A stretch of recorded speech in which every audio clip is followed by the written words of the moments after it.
having an outcome, the outcome is a byproduct of some kind of alignment through that flow funnel. So you've got an identity, you've got programs, you've got mental ideas about who and what you are, agreements that you hold about the way the world works that lead into an emotional state, that lead to a way of thinking, a way of acting, and then to a result. A purely raw sense. If we want to go deeper into the spiritual side of things, there's more to it. But just to make sure everyone is included, if we just talk at a purely rudimental level, your habits lead to your outcomes. That comes from your thinking, that comes from your emotions, that's coming from your identity and everything behind it. So whenever there's an outcome, you can always backtrack it to one of these things, either a behavior, a way of thinking or believing, a way of feeling, an identity. You're listening to the Move to Millions podcast with Dr. Darnyelle J. Harmon. If you're ready for high-level conversations that position and prepare you to move your company, cash flow, and connection to and beyond the $1 million mark, let's get this party started. This episode is powered by Move to Millions Live. Listen, if you've got millions on your mind and all that is missing is the practical strategy of how to actually make it happen, you need to stop what you're doing and go to movetomillionsevent.com right now so that you can grab your seat. I promise you, you have never been to a live event experience like the one we curate. And this is the only event you need if you've got millions on your mind. Go now. movetomillionsevent.com. Hey, y'all. OMG. I'm so excited for you because I invited my friend on my podcast without knowing what we were going to talk about. And I just got my whole life as I was interviewing him. And so I know that you're in for an amazing treat. Dan Mangena is abundance. Yeah, you heard me right. He is abundance. He is walking, living, breathing abundance. And the success clues and nuggets he's going to drop for you, everything about your life is going up, all the way up. You'll be all the way up as a result of this conversation. Let me take just a quick moment and read what Dan says about himself on his website. I have climbed from the bottom to the top, created my dream life, and can teach you how to do it too.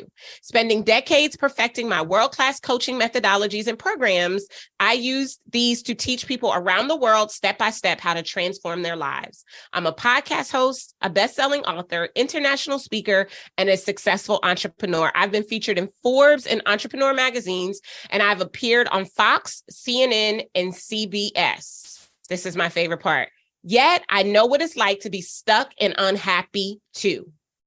Listen, I want you to grab pen and paper so that we can have this conversation about commitment. And listen, this is a different kind of commitment than you used to be making. This commitment, this level of commitment will take you all the way to the $1 million mark and beyond. Let's jump into my conversation with Dan Mangena.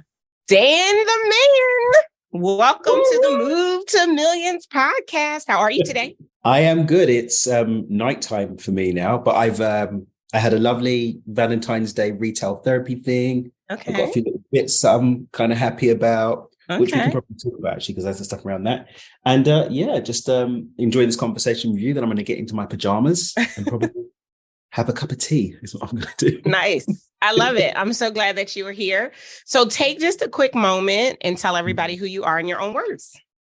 Okay, I'm Daniel Mangena, East London born entrepreneur, kind of on a mission to move to full-time philanthropy over the next 3 to 5 years. That's what I'm really, really passionate about. And so, I just get to serve through podcasting, through books. I write for Entrepreneur magazine, and also recently making documentary films has been another way I've been serving too.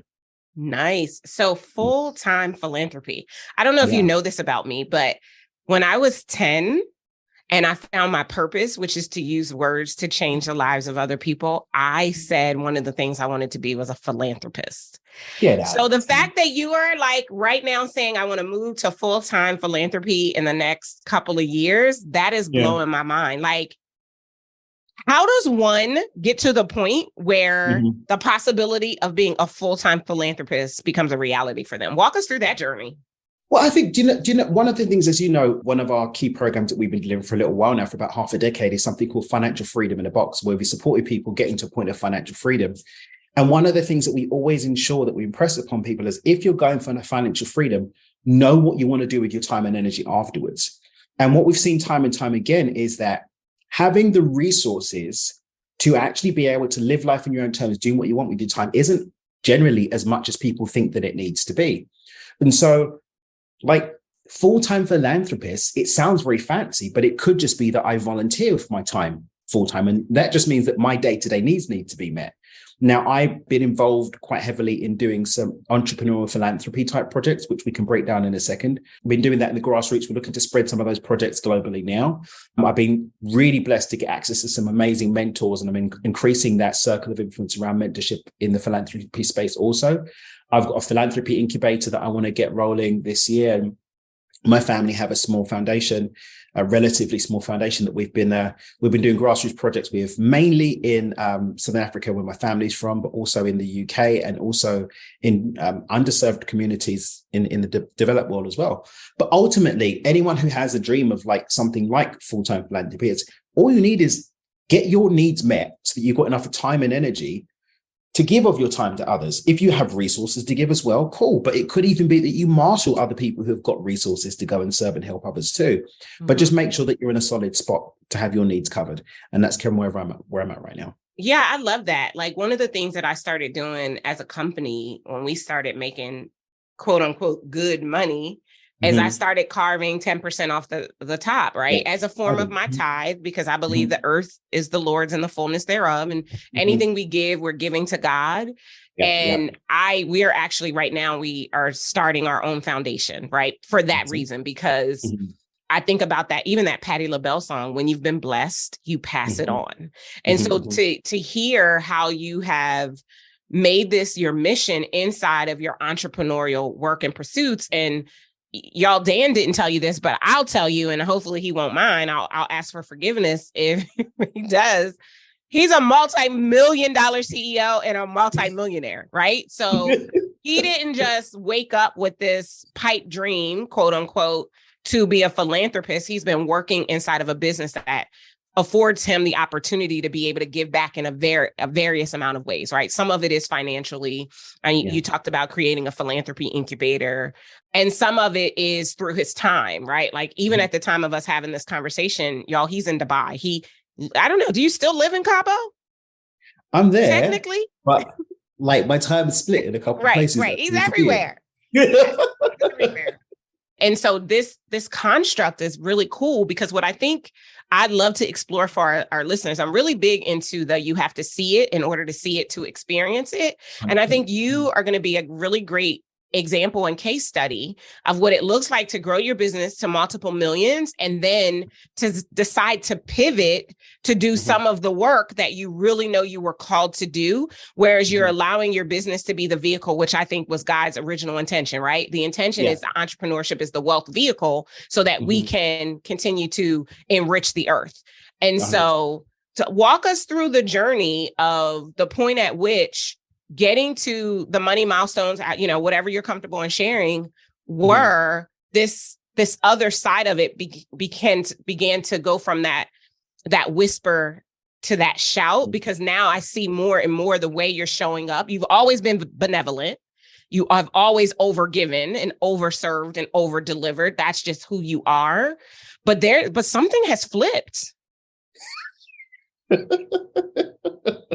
you know what it was? So first and foremost, I want to share a belief that I hold, and it's one when I don't really do much on the coaching side, but when I have done that, obviously the business started off with more with coaching in order to get the rhythm to where we could kind of pivot that into what it does now. But I talk about pre-tithing. I pre-tithe.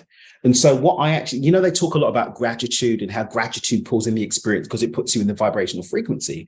Well, one of the ways that I display gratitude is I look for ways to start pre-tithing for my next leap in my life and business. And so what I do is, first and foremost, I don't make the leaps bigger than I believe are possible, but I make them just beyond that. So I've tended to go, so if we look at this business, this particular business, my coaching business, Dream with Dan, right? That started in 2018. I didn't really start as a business. It kind of, we're speaking in the green room before, it kind of just moved into this thing where it started to do really well. But my first thing was, let me just get to 6 figures for the year, right? And then when I was able to do that, it was, okay, let's get to six figures for the quarter, right? And then it's, let me get to six figures for the month. And then it's, let me get to six figures for the week, right? And now we're looking at, we've had a couple of them, but we want to have more of those consistent six-figure days until that becomes a normalized thing as well. But when I'm looking at that next step, whatever that period is, I start actually tithing ahead into that next step. Nice. So, that's so good. When I'm looking at getting six figures a month, I'm like, all right, well, I need to start giving away 10,000 a month now. Right. And so when we're looking at the quarter, so I need to give away like 10K this quarter, like that needs to happen now. And then you kind of just start doing that. And it's a lot easier to manage. And because it's a lot easier to manage, there's less resistance to be able to pull it off. And then you can make the thing happen. But you start moving in that regularity and watch miracles happen. It's really strange what happens when you pre-tithe. I like that. And just to make sure everybody's on the same page, I think we all know what tithing means, right? That it's a tenth. So for you and your practice, where does your tithe go?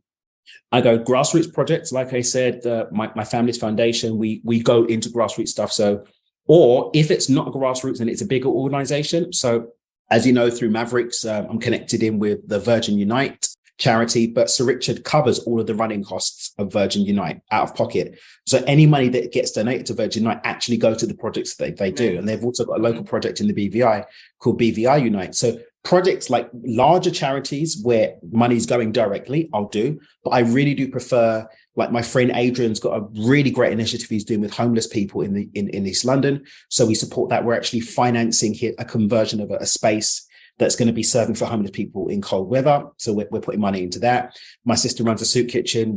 That's the kind of thing that I love to do. Yeah. And then on a wider scale, like I mentioned, entrepreneurial philanthropy, I put money into that. So what that is in real terms is I invest into a local community. We create infrastructure that allows them to generate income.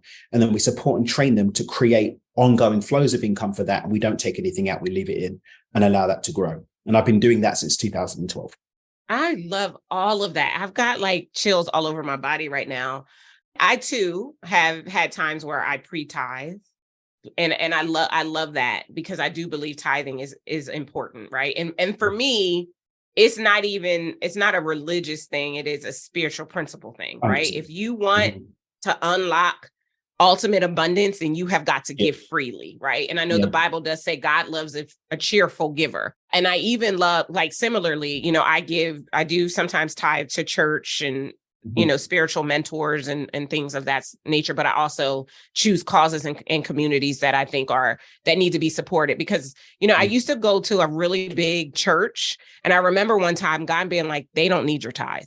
This little soup kitchen over here, they need your money, right? And so I love that spreading it around. And it sounds like to me, and clarify if I'm not right, that you align the causes with your values and then make a commitment to serve them for, whatever time frame.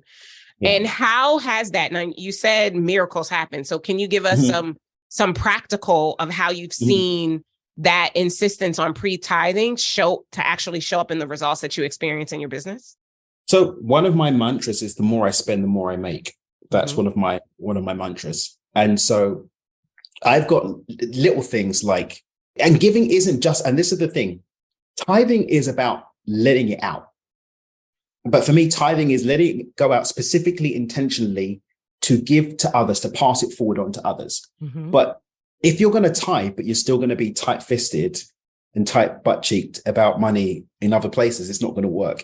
There has to be a general energy of understanding that I'm a steward for this energy for the time that it's with me, and it's with me to pass it on. I'm not trying to hold on to it, right? So even my saving, I don't save, I invest, but I invest it in a way that it's going to be growing and moving and supporting and creating jobs for people, creating income. Like that's what I think it's all about. And I found that any time that I start to feel something get a little bit stuck with me in any way, shape or form, like we had something last week on the thing I was speaking to about earlier, and I just went shopping. I went and got some nice things that I wanted to get, right? And opened it up. Whenever I start to feel stuck energy in any way in my life, in my health, in my workouts, in my finances, yeah, or relationships, whenever I start to feel that, I go and look, have I made any commitments to give that I haven't met yet? Or are there any commitments outstanding that I can give and pour into, even over and above my tithing? And it always moves the energy. Oh, that's so good. That's actually a perfect place to stop. We're going to take a quick break. And when we come back, we're going to dive a little bit deeper into the role that expending, putting money out there does to break open these stuck and stagnant moments. We'll be right back. There's nothing wrong with wanting to make millions. You don't have to apologize or downplay your desire for them either.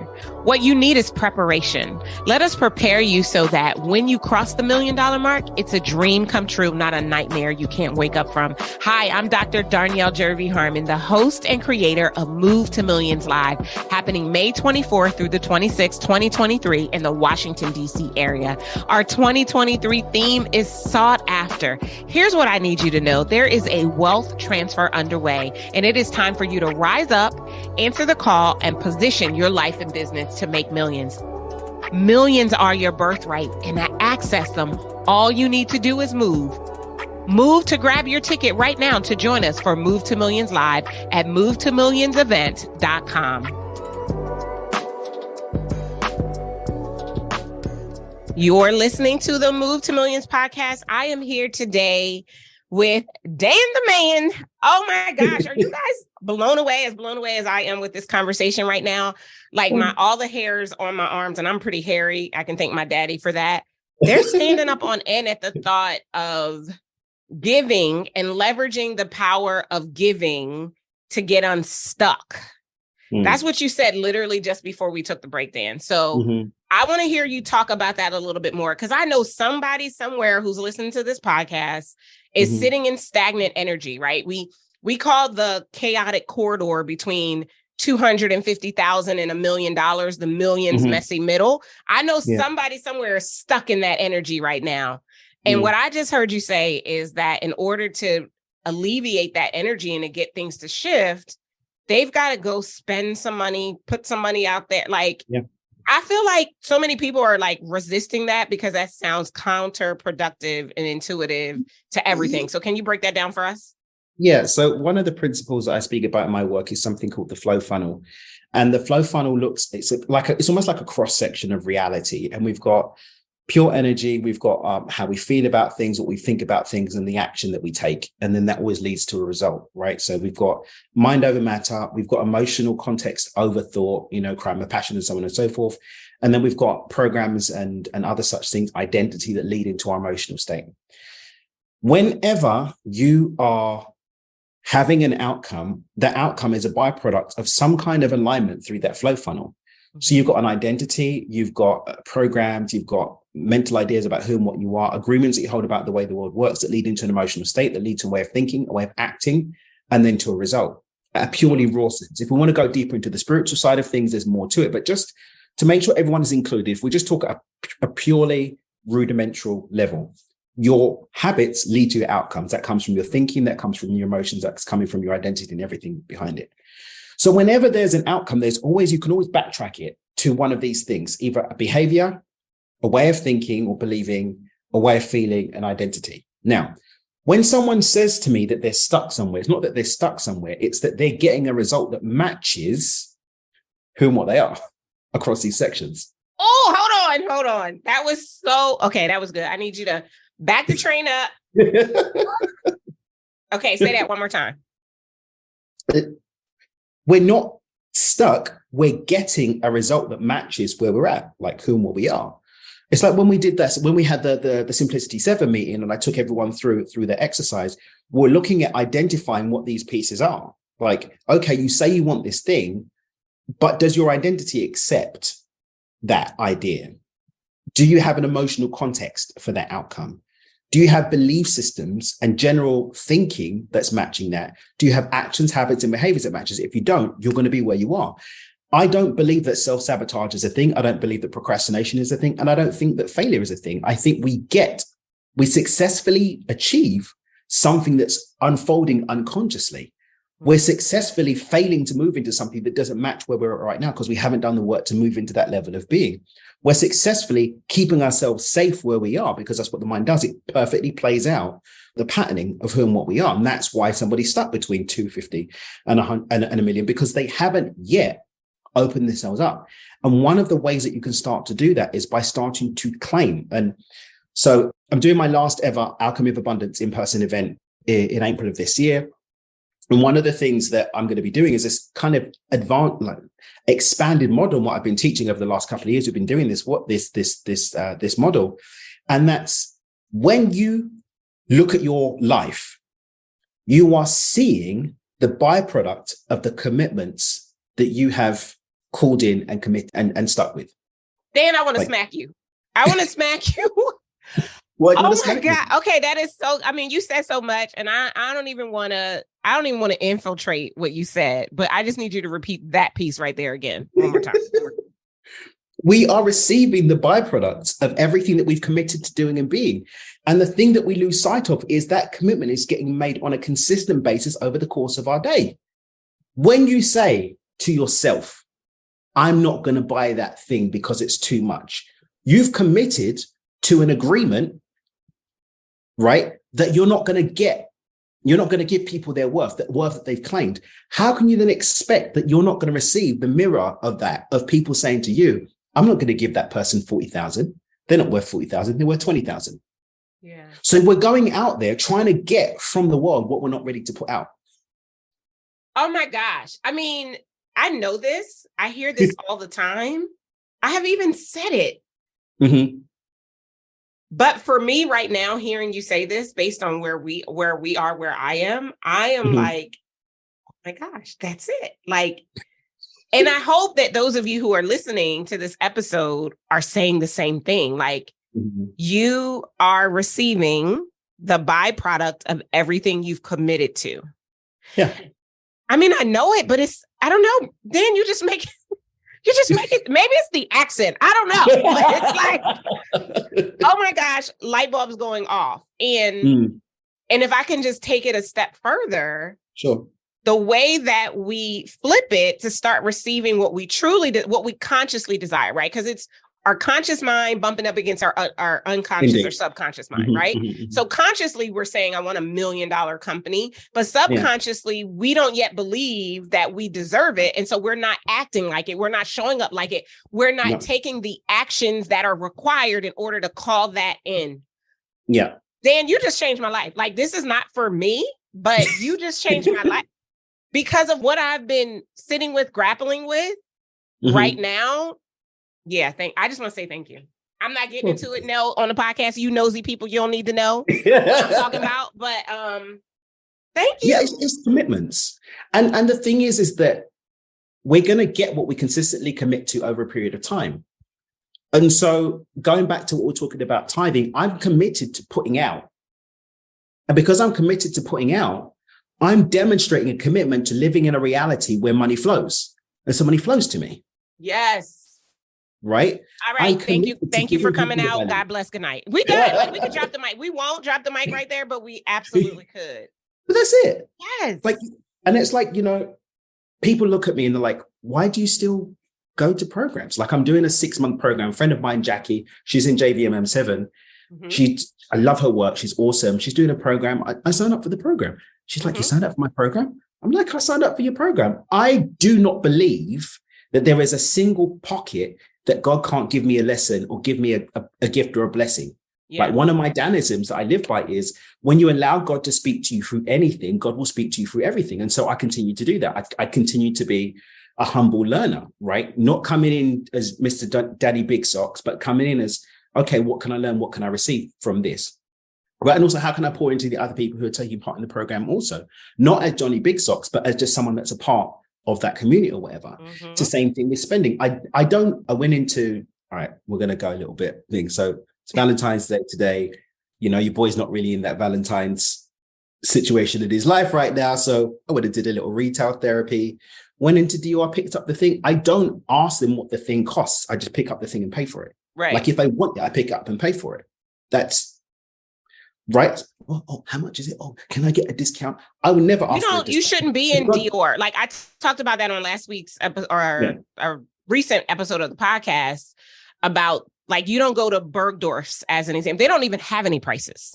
So you can't walk in there and be like, how much is this? And if you have to ask how much it is, you're not in the right place. And based on what I'm hearing you say today, and I completely agree with, you're making a commitment to stay where you are instead of moving into where you desire to be. Because the fact of the matter is, if I'm hearing you right, Dan, is it don't matter what it costs. If you want it, you need to get it so you keep your vibration high. Now, I want to caution. I don't want anyone going out and coming back and saying, oh, I'm bankrupt. I spent the rent money to go and get the thing, right? There are ways you can step into that without bankrupting yourself. I always advocate people to do a VIP day, right? So what you do is you take 10% of what you're earning, whatever you save, take the same amount and put it into a play jar. T. Harv Eker taught this principle about the play jar. And then whether it's once a week or whether it's once a month, you go out and you splurge that pot of money. Yeah, I love that. Even if you go to the best hotel in your city and just go to the bar and order the completely overpriced cocktail or whatever the thing is, or overpriced cup of tea and cake, do it, but do it like you own the place. You might not be able to get the full suit right now, but even if you go and get yourself a little tailored shirt and be in that experience of having the shirt made for you, like, now pretty much there's a couple of brands that do fit me like they're tailored, but for mostly you'll see that I wear for my shirts, they're tailored, right? When I was coming up with this business, I mean, when I left my old business, I sold off my watches and so on and so forth to capitalize me going off to go and do what I was doing, to bolster up my savings. But, I didn't put a watch on my wrist unless it was a minimum standard watch. That's it. I don't fly anywhere minimum business. Like if it's not business, if you don't have business on your route, I'm not going to go there. I mean, can we just talk about that for a little while? Because I mean, I'm the same way. Like, I mean, I had a traumatic experience that made me that way. But I was like, I don't fly first class. Like, I was on a Southwest flight, which, no disrespect to Southwest, but I am not a Southwest girl anymore. And I wasn't paying attention. I ended up in the C zone and I was sandwiched between two really large individuals. So big, in fact, that the only way that I could breathe on that flight was if I had my head up against the seat in front of me. And I was like, that is the last time in life I am flying this way. Like, I'm not getting on a plane if I can't fly first class. Like, I can't get, sometimes they have business class, but I'm with you entirely. And what I feel like I'm hearing you say, to make this practical for our listeners, it's about getting really clear about what you desire for your life and your life experience. And then determining the commitments that are going to show you living that desire out in every area of your life, because it is the living of it, the action of it, that is accelerating your energy and your vibration so that you can bring more of it in. 100%. And the commitment doesn't have like conditions to it. Like that's not commitment. That's good. There's no conditions. And sometimes it's not even that practical. Like, if I'm going to be on a flight for 4 hours and it's like 3 times the price. So I always go for the highest ticket that I can get on the flight, right? And, I'm in the Middle East right now. And when I'm dotting back and forth from here, it's on Emirates. Emirates business class is the equivalent of everyone else's first class. Emirates will make you change your whole situation. Yeah, no, it's did I send you the videos from the thing? Like, when we went to Dubai, we flew Emirates. Like, you know what I'm talking about. I do. Yeah, you know what I'm talking about. Their first class will change your entire thing. Your whole life. Exposure creates expansion. Like I literally just said, that being exposed to a new reality, or to make it about what Dan and I are talking about today, being exposed to your true, honest, authentic desires is what's going to expand the capacity for that to come into your life experience. Because we can't get anything that we're not. And this is the thing that, people talk about the fake it till you make it. I don't believe fake it till you make it. I say act because, not act as if. Act because my proclamation, my declaration has commanded reality to bend to this experience versus me pretending is going to make it maybe show up. Because what happens is the people that did fake it till they make it, they faked it until they made themselves it so that they could have the thing. Right. And that's the wrong way. That's the model of lack, not the model of abundance. Versus, Like I'm stepping up, I'm making these commitments, knowing that these commitments being made are going to lead to me receiving the outcome that I'm stepping into. Ergo, I'm claiming it. I'm not feigning it. Mm-hmm. You know?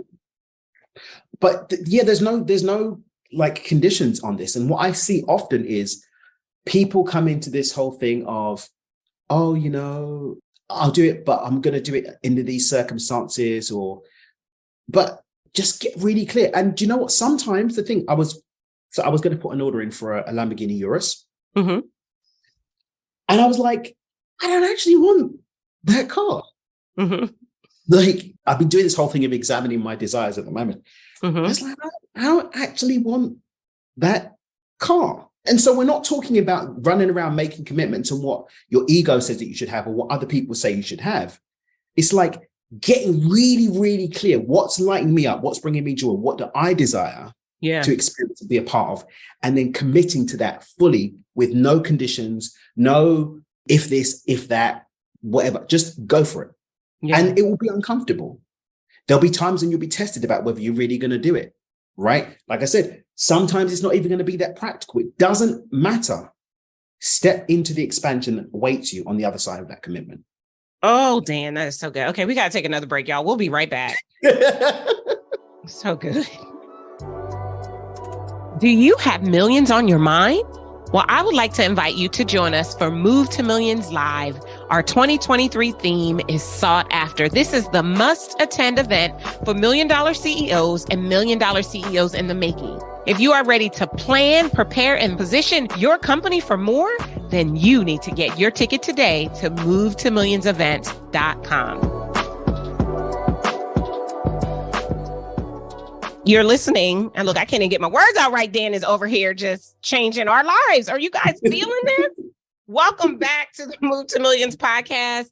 I was trying to catch my breath during the break. It just wasn't long enough. Oh my gosh, Dan. Like, first of all, you are breaking this thing all the way down. And I love it. And it's such a great, this is why I love talking to you. Like, Dan is my friend in real life. We get on the phone every once in a while. Like, every time I talk to you, you raise my vibration. Like, this is why you need to spend time with people who know stuff and that are unselfish about sharing that stuff. That's probably the thing I love the most about you, is that you really do live this. Like, you are so unselfish and so abundant.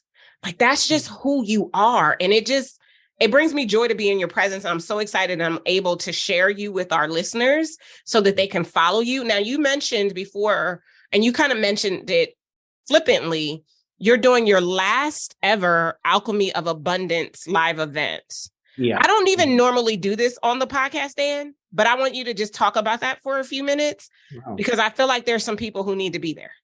Oh, well, thank you. Yeah, well, Alchemy of Abundance, I take people through a 7-step model that kind of really gets them to apply these principles to a particular thing that they want to create over a 3-day period. We do it down in Cabo. We've kept it really reasonably priced over the past couple of years that we've been doing it. It actually emerged from, I've done retreats since 2019. 2019. I always kept the retreats really reasonably priced as well because I wanted them to be accessible, but I always kept like 7 or 8 people. I wouldn't ever have any more than that. With COVID, it became very difficult because I can't plan around people coming because planes get canceled, people get stuck in the country or whatever.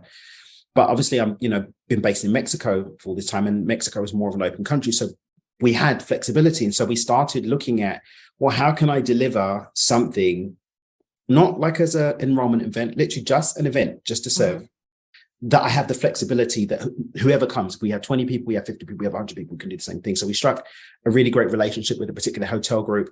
We've got great contacts with them. And so we get the room, but we can upgrade it. We can bring it down on the size. We get a little room block from them. It's an area where there are other hotels as well, so people can find their own way and Airbnb. But we take them through the 7-step model. And the thing that is, it's not just me spouting stuff. We actually going through each step. Okay, this is what the step is. This is how we apply it. I have them take action. There's one of the steps that we look at is, what's standing in the way. And I say, you've got an hour. Go into page, you've got an hour. Go and drop the thing.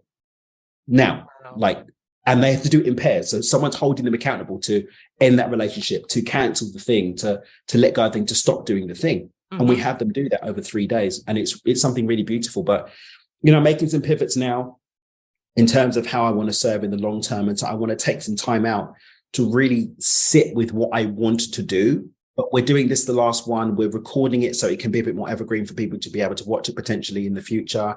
The book's probably going to unfold from this particular one. Okay. It always evolves based on what I've been learning and doing for my own personal growth as well.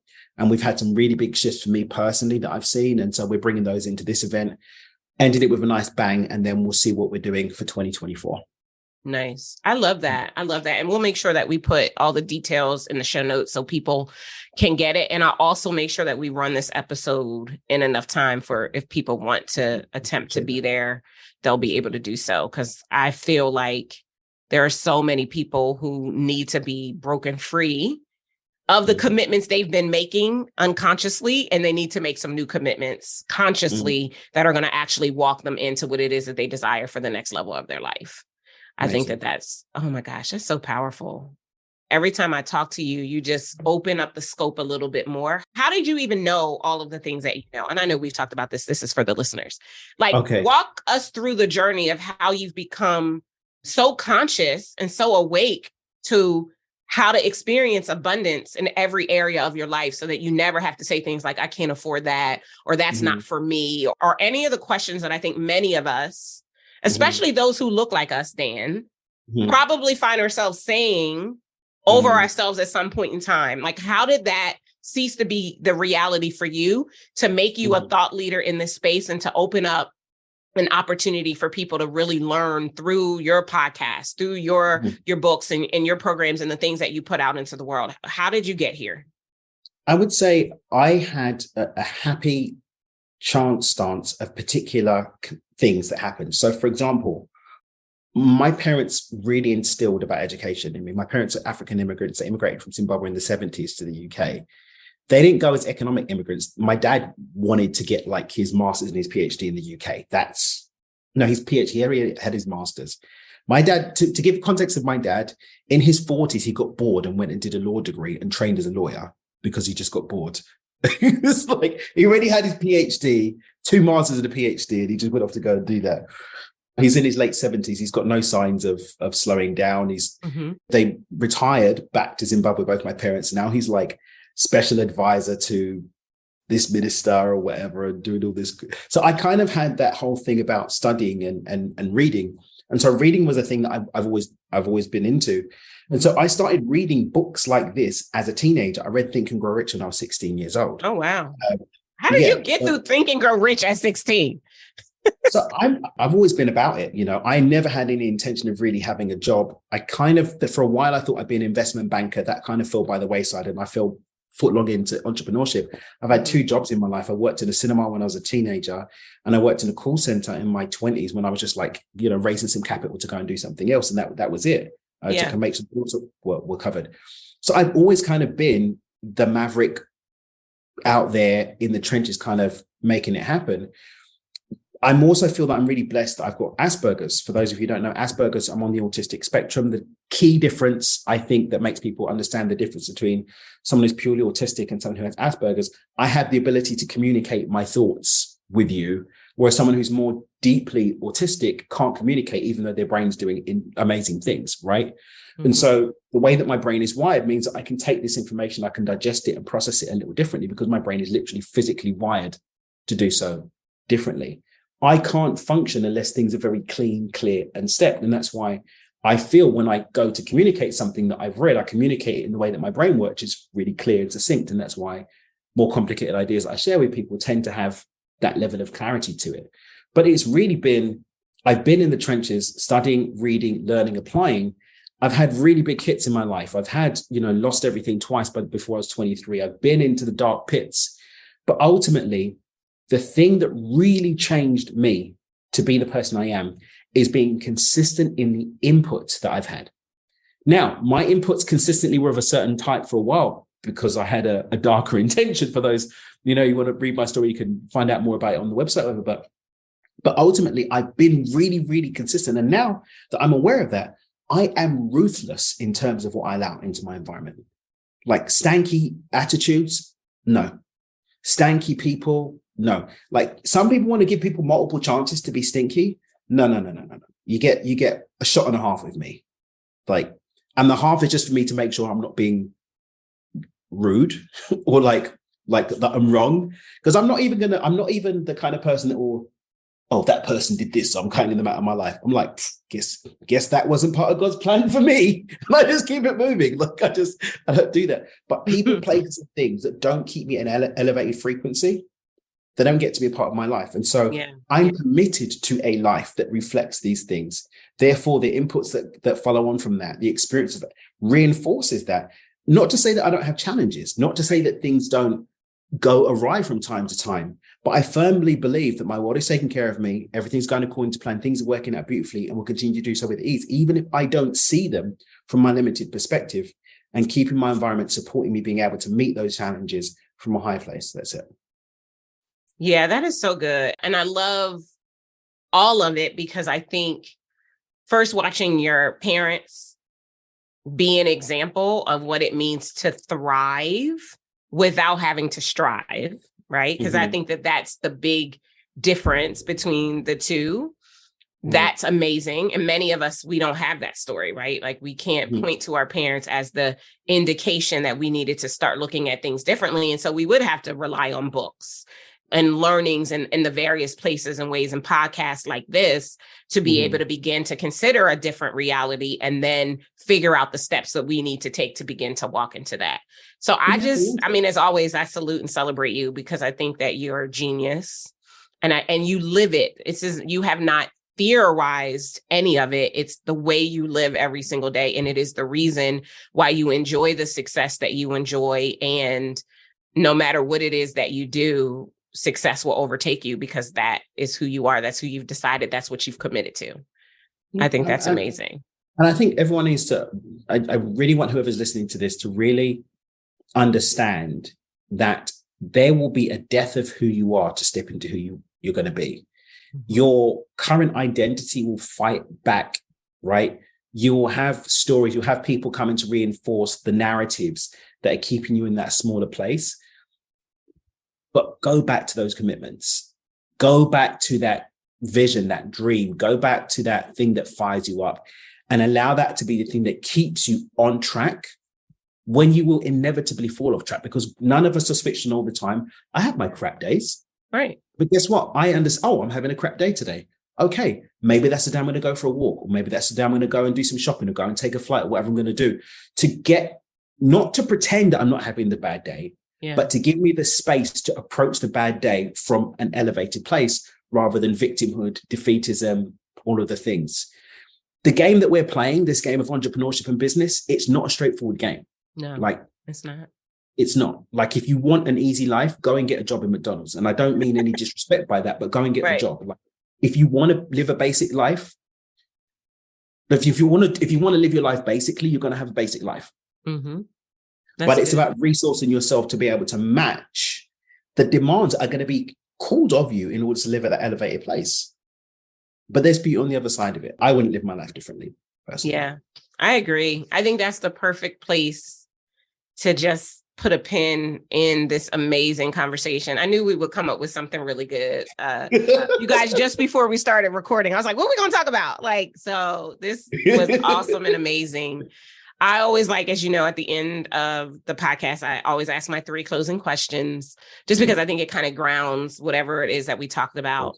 First question, of course, is what is your favorite quote? And this is the quote that when you're having one of those snotty days, kind of whips you right back into shape and reminds you of the commitments that you've made to be excellence, to be abundance. I think it's the one that I shared earlier. My world is taking care of me. Everything's going according to plan. Things are working out beautifully and will continue to do so with ease. All too often, I think we lose sight of the fact that as humans, we have a very limited perspective on what reality is doing. We can't see the pieces that God's moving behind us. And it's not for us to see those, right? It's for us to just keep drawing nigh to God, for God to draw nigh to us with those blessings that are waiting for us. And so anytime that I start to lose sight of something going sideways, I fall into that. That's good. Such a great reminder. And then what's one book that has made a difference as you've moved your business to and beyond the $1 million mark? Oh, in terms of the $1 million mark, I would say The Science of Getting Rich by Wallace D. Wattles is a really, really good one, only because it really balances that dance between the spiritual approach and getting it done. Yeah. Some people misquote it and they think think happy thoughts and everything's going to happen. But now he talks about go and create value, go and do the thing, but do it from a place of love, purpose, and service. And I also love the way that he addresses the fact that there are people that do scumminess and get rich, but what kind of life do they have? Yeah. And so as we go out there and seek to create and have and be more, having that approach, I think, is a really powerful way to approach value creation in the world. Yeah, I agree. Wallace Wattles' book is one of my favorites too. And then the last one is, what is the tool that you swear by that makes a difference as you continue to elevate, grow your businesses, grow your philanthropy, etc.? A tool is in something that I use? Or however you want to define tool. We've had people to say their calendar. We've had people to say their mindset. We've had people. So however you want to define it. I say silence. Regular time of silence. That's good. Oh, that is so good. Thank you so much for being here, Dan. I know every single person who is under the sound of our voices right now, they just got a big elevation in their life because you share selflessly and you're committed to helping other people experience the abundance that you've tapped into and live so flawlessly. So I just want to say thank you for that. Thank you for having me. And anyone who is coming by this episode because they listened when I said, you need to listen to this episode with my friend, make sure that you subscribe and like and share it with someone as well, because Danielle's doing some awesome stuff in the world too. Thank you so much. We'll see you guys next time. Was it good for you? Oh my gosh, y'all, it was so good for me. I could barely interview him. And y'all know me, I normally talk a lot more doing the interviews, but I could barely interview him because I was taking notes. I was getting what I need for where I am right now in my life. I was being reminded of what I know, but we often forget, right? You ever realize or stumble upon something that you knew once upon a time, but you somehow forgot about it? Yeah, that's the kind of moment I was happening while Jan was changing your life and mine. So many amazing nuggets that came out of this conversation. I'm just going to highlight a couple because you just heard the episode, right? One of my first favorites was talking about pre-tithing, tithing before the leap. If you want to get to $100,000 months, you need to start giving away $10,000 a month, period, point blank. Tithing before. And this is, as you remember him saying, over and above his regular tithe. So just keep that in mind. Oh gosh, I could just go all day. I should have had these queued up, the other things that I wanted to make sure. There will be a death of who you are to step into who you desire to be. Should I repeat that one more time for those in the back? There will be a death of who you are to step into who you desire to be. I even loved when he talked about the play jar, where you take 10% and you put it in this jar for your rainy days, for those moments when you need to be in the energy of money flowing, right? Because money needs to move. It's an energy. It should always be moving. And if it's stuck and stagnant for you, it's because you're not doing the thing, right? Or as Dan talked about throughout this entire conversation, you will have whatever you're committed to without even realizing it. He said, we are receiving the byproduct of everything we've committed to. I hope that snatched your edges like it snatched mine. He said, I don't like fake it until you make it. I prefer act because not act as if. That's so good. Because the commitments that you make are going to lead to the outcome that you want. And you've got to spend time examining your desires. And I love that he even put this out there for us as well, that commitments are uncomfortable. So we should not expect for it to be all sunshine and rainbows once we make a decision for those things that it is that we truly desire. I know this conversation really blessed you. And if you really want to experience abundance at the next level, you'll come back to it often. You'll earmark it because this will be a reminder of what it's going to take for you to be abundance personified. I'll see you guys next time. Take care. Thank you for joining me for the Move to Millions podcast. The way I see it, you deserve a business that generates millions. If you're ready to get started, grab our Move to Millions Quick Start Guide and join our online community at movetomillionsgroup.com. If you enjoyed our time together, do yourself a favor, head on over to iTunes, subscribe, rate, and leave us a review. Until next time, remember, millions are your birthright. And to access them, all you have to do is move. I'll see you next time. Take care.